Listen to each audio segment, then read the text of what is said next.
ഉപദ്രവിക്കരുത്. ഞാൻ ശത്രുവല്ല. ആരാ നീ? ഞാൻ നീലൻ. നീ എന്തിനാ എന്റെ പിന്നാലെ കൂടിയിരിക്കുന്നത്? നീ ആരാ? പറയടാ. പറഞ്ഞില്ലെങ്കിൽ നിന്റെ മൂക്കിടിച്ചാൻ പറ്റും. ഞാൻ സാറിനത്രയ്ക്ക് തന്നെ വന്നതാ. പറയാനൊരു സാവകാശം കിട്ടാൻ വേണ്ടി പിന്നാലെ നടന്നതാ.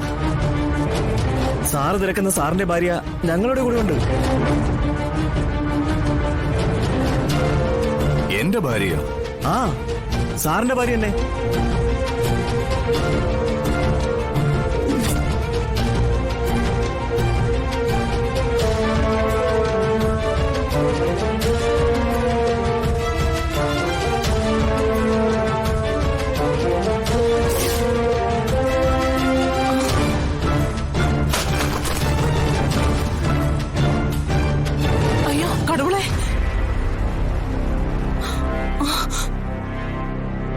അമ്മ അമ്മ അമ്മ അമ്മ കണ്ണു തരാമ അമ്മ.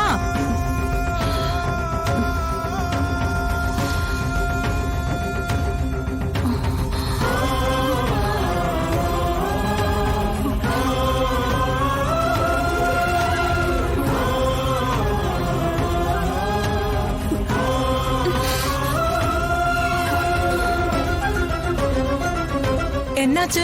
என்னம்மா? என்ன பத்தியம்மா காலில்? சொல்லம்மா.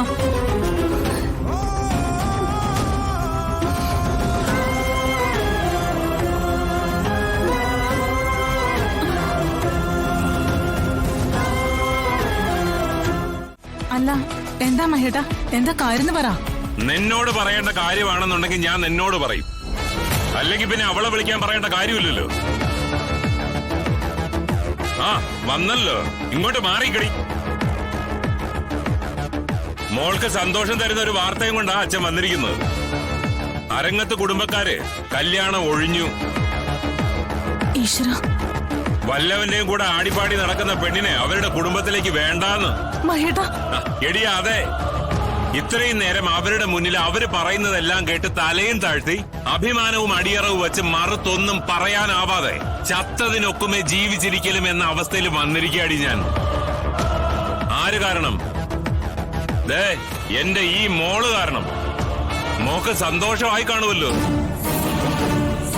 ഈ മാണിക്കോത്ത് മഹേന്ദ്രന്റെ നട്ടല്ലൂരി അരങ്ങത്ത് കുടുംബക്കാർക്ക് കോല് കളിക്കാൻ കൊടുത്തപ്പോ എന്റെ മോക്ക് സംതൃപ്തിയായി കാണുമല്ലോ. ആഹ്ലാദിക്കടി നീ.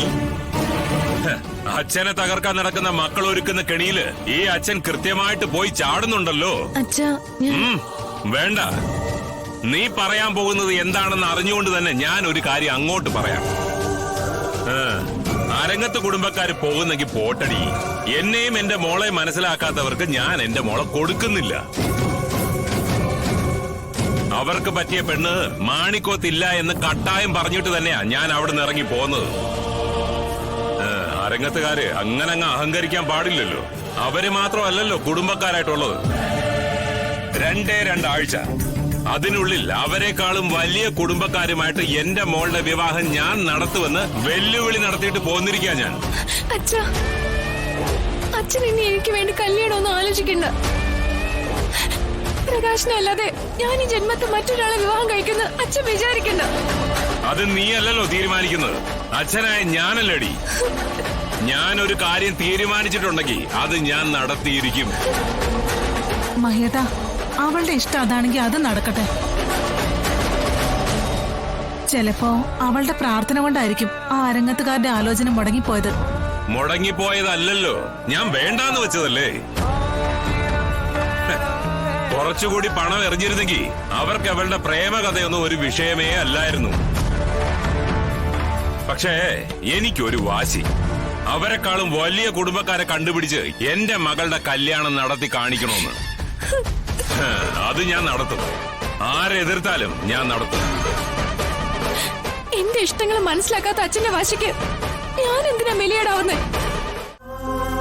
സീക്കിരം നീര് പോവും സർ.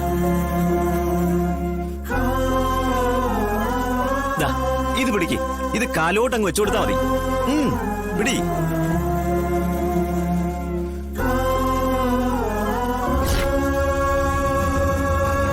ഇവളുടെ മലയാളവും തമിഴും കേട്ട് നിങ്ങൾ ഞെട്ടണ്ട കേട്ടോ. ഞാൻ ഇവളെ കല്യാണം കഴിച്ചു കൊണ്ടുവരുമ്പോ ഇവളുടെ ഭാഷ എനിക്ക് തന്നെ മനസ്സിലാവുമായിരുന്നില്ല.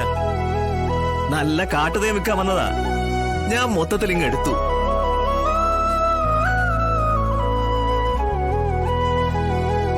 என்ன சார் உங்களுக்கு வெக்கமா? കാലിന് ചൂട് വെച്ച് കൊടുക്കണം സാർ. ആ, ഞാൻ ചക്കരക്കാപ്പി ഇട്ടോണ്ട് വരാം.